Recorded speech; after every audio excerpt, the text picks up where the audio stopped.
I am 34 and my ex-wife was 30 at the time I wrote this story. Miriam and I had been married for 6 years, and we had a beautiful daughter together. We were a happy family, and I couldn't believe that Miriam would decide to throw away everything we shared as a family. We were always there for each other and supported each other's dreams. If she said she wanted to try something out, I would give her my full support, and the same applied to me. Everything began to fall apart when Miriam got the role of an intern at her dream organization, and after she completed the internship, she was lucky to be fully retained. The truth is, none of us saw that coming, but I was so happy for her when it did. During my ex-wife's internship, there was this particular coworker of hers she used to talk about all the time. His name was John. She would return for the day and talk about how John was so intelligent, how he helped her out, and so on. I didn't really think there was a problem with that because John was married, and he was not helping her alone, he was helping other interns too. Also, being that we were couples who communicated a lot, I literally knew everyone at her place of work, even without meeting them face to face, because talking about everything was just our way of bonding and filling each other in about our days. After my wife got retained by her organization, she began to change. If she left for work early in the morning, she would return around 7 p.m., leaving just me to care for and look after our daughter. This continued for a while, and any time I tried to talk about this new behavior of hers, she would flare up and say I was being jealous because she earned more than me and her job was better than mine. Yes, it was true that my wife earned more than me, but that was not what this was about, and I hated that she had to rub that in my face each time we disagreed on something or had a fight. Miriam did not just suddenly begin to return home late, but she also became colder towards me. Before all of this happened, our weekend used to be something we all looked forward to because we would cook together, try our baking disasters, clean together, watch movies together, bath together, and even do karaoke with our daughter together. But all of that stopped after she got the job. It got so bad that even if she was at home, it was almost like she wasn't there. If she wasn't on her laptop, she'd be on her phone. And she didn't have an issue with consistently neglecting us to focus on whatever she was doing, no matter how much I complained. It was very painful to watch this because I loved Miriam so much, and whatever was going on was not the plan I had for the both of us, or for our family either. When I had enough, I confronted her one day and asked her to pick between our marriage and her new job, since it was turning her into the person she wasn't, and ultimately she picked her job. She said she'd pick her job over and over, and she did not give a damn about our marriage. This was a very painful thing to hear, and she was not kidding either. At that time, I was so busy trying to save our marriage that I didn't notice the changes in the way she dressed, her makeup, and even her choice of clothes. It was a clear sign that she was seeing someone else. It had to be the only reason she neglected me and our daughter, and I was right. One day, I had put our daughter to sleep early, and I went to our room to think things through, and Miriam was on her laptop in the living room when I left her, so since she didn't hear any movement, she must have thought I was sleeping. She walked into the room, and I think she came in to confirm if I was asleep because she didn't see me move. When she confirmed that, she continued to talk on the phone. It didn't take long for me to figure out that she was talking to her lover, whom she told she was pregnant, and at the end of the conversation, she called his name. It was the same John, her coworker. I felt my throat go dry, and I could not believe it. Miriam cheated on me with John, and not just that, she got pregnant by him, despite everything we had been through together. I was really broken, but since we were already distant with each other, I didn't need to pretend that everything was okay. While she continued with her ways, I planned my revenge. I really wanted to confront her, but if I did, maybe things would not have turned out the way they did. I got one of those apps that allows you to track people's phones, and I tracked hers. I did this because I needed evidence, and without evidence, my revenge would be incomplete. I got their chats and text messages of them talking about the pregnancy and how she would try to pin it on me. The funny thing is, since Miriam had started seeing John, we stopped getting intimate because she was always tired whenever I tried to touch her. After that call, she tried to make us get intimate, but I didn't let that happen.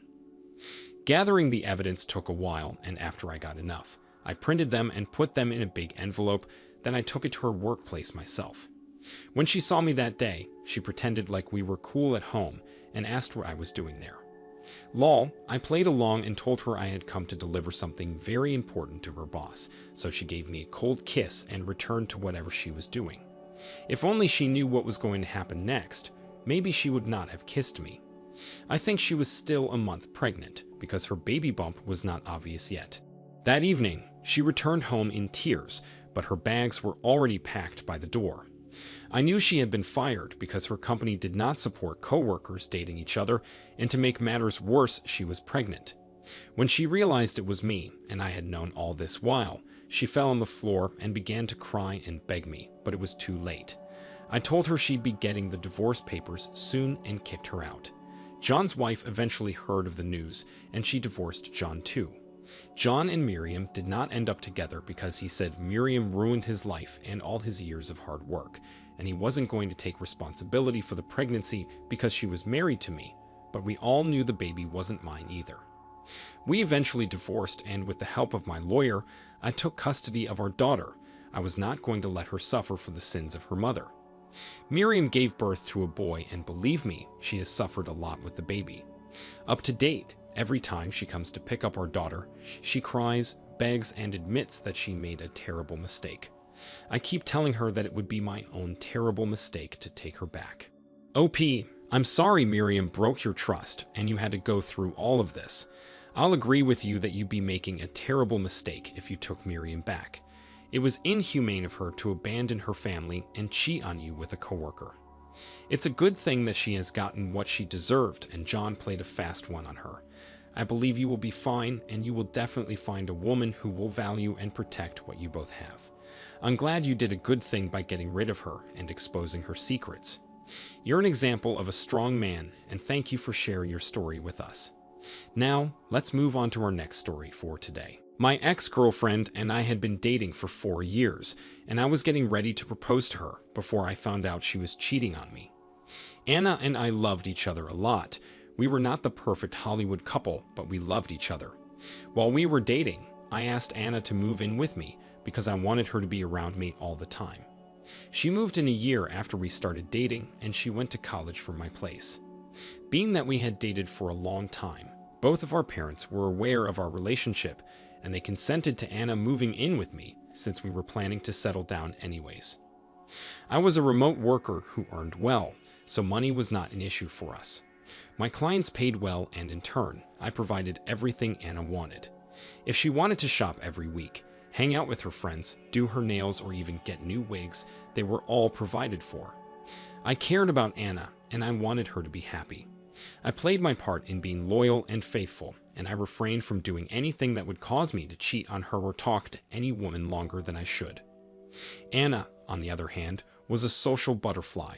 If she met someone on the same day, it would not take long before they became patties. This was the only problem I had with her, and it was always the cause of our fights. In the process of being social with most men, they would cross their boundaries, and Anna did not seem to have a problem with it.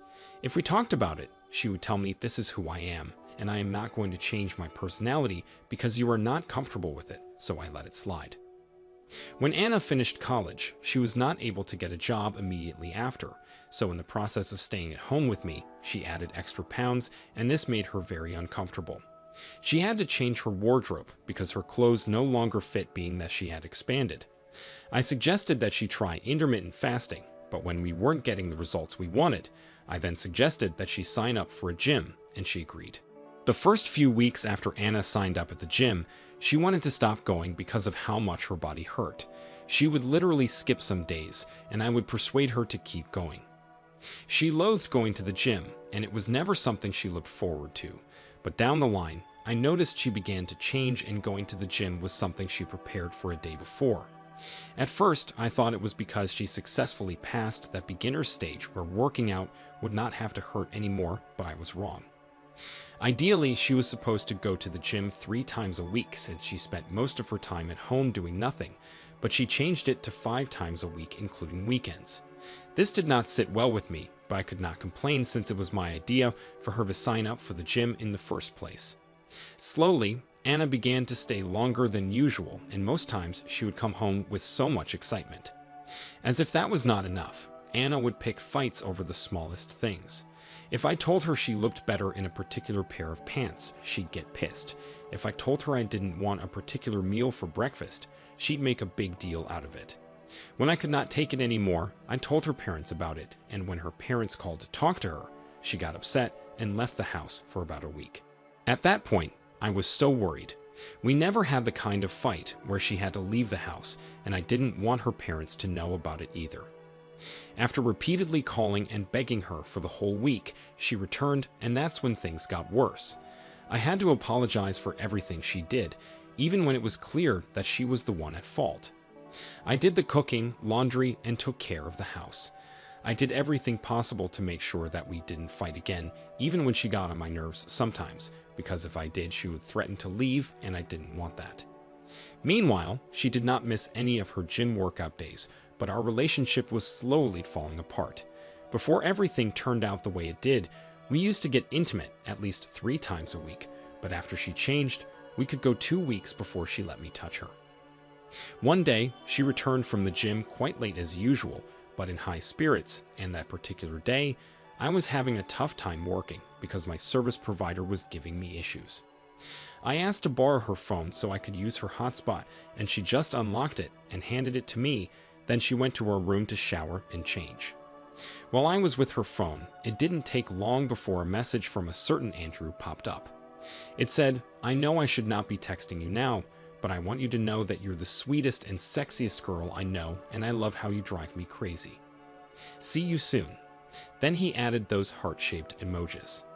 It took me a while to wrap my head around what was going on, and when I did, without wasting time, I took screenshots of the texts and forwarded them straight to her family WhatsApp group, and then I called her mother immediately. When this happened, Anna kept trying to talk to me from the bedroom, but when I wasn't responding, she came out to meet my eyes filled with tears. I asked her if she was seeing someone else, and she flared up and threatened to leave as usual, but this time I helped her in packing her bags. When she realized she had been busted, she begged and begged, but I still kicked her out. Her parents called her and yelled at her to the extent she could not control her tears. She knew she had disappointed them, and she had to live with that. I could not believe I allowed her to emotionally manipulate me while she was screwing another guy from the gym behind my back. She tried to come back to me several times, but I warned her to never come close to me or my apartment. As manipulative as she was, she even tried to remind me of everything we shared and told me to not let one mistake ruin everything. I had enough, and I got her a restraining order. Later on, I found out that the time she left the house for a week, it was Andrew's house she stayed at, and not one of her friends as she claimed. Funny thing is, she did not even know Andrew was married, and his wife and son had traveled for that period. After about 3 months, she started calling my number again with a different number, begging me to take her back. She was sorry, but I blocked her again. Though it was not easy, I'm happy I got rid of that manipulative woman. OP, it's never easy, but I'm happy you did the right thing. Anna did not deserve a second chance, not after cheating on you and taking your love for granted. You wanted what was best for her, but she turned around to pay you back in the worst possible way. No one should be with a cheating and manipulative partner. She was manipulative, and she did not deserve you. It's sad you had to experience all of that, especially after you repeatedly showed her nothing but love.